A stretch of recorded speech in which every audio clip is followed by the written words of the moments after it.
Hello दोस्तों, नमस्ते, प्रणाम। मैं पुष्पा राय यूपी 45 से स्वागत करती हूं अपने यूट्यूब चैनल पे। दोस्तों, हमारे चैनल के माध्यम से और दीदी के चैनल के माध्यम से आप सबके बीच बहुत ही प्यारा गीत जाने वाला है। आप लोग को मेरा गाना कैसा लगता है कमेंट करके जरूर बताइएगा। दीदी अपने चैनल पर आते। राधे राधे, जय श्री कृष्णा। मैं रंजना सरगम अपने प्यारे यूट्यूब चैनल पे सभी का स्वागत करती हूँ। चलिए एक नया गीत सुनाते हैं। जैसा लगेगा आप लोग अपना आशीर्वाद प्यार दुलार दीजिएगा दोस्तों। तो चलिए सुनाते हैं।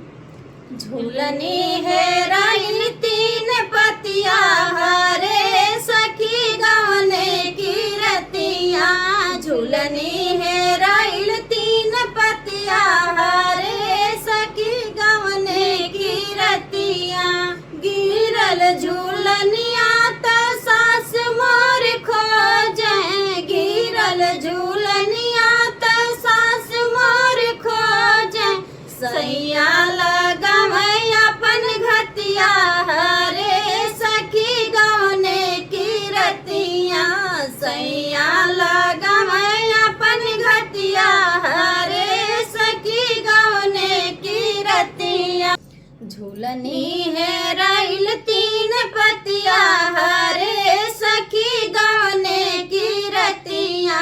झूलनी है राइल तीन पतिया हरे सखी गवने की रतिया।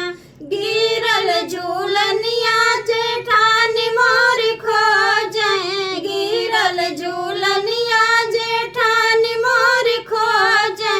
सैया लगा अपन घतिया हरे सखी गवने की रतिया।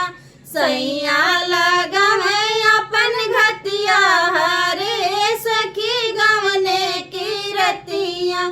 झूलनी है रायल तीन पतिया हरे सखी गवने की रतिया।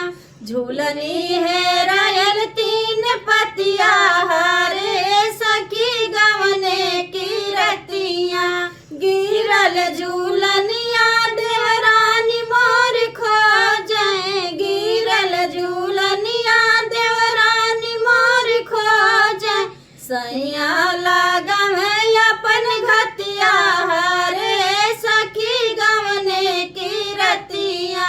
सैया लगा अपन घतिया हरे सखी गवने की रतिया।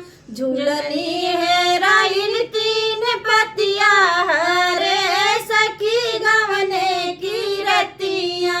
झूलनी है राइल तीन पतिया हरे सखी गवने की रतिया। गिरल झूलनिया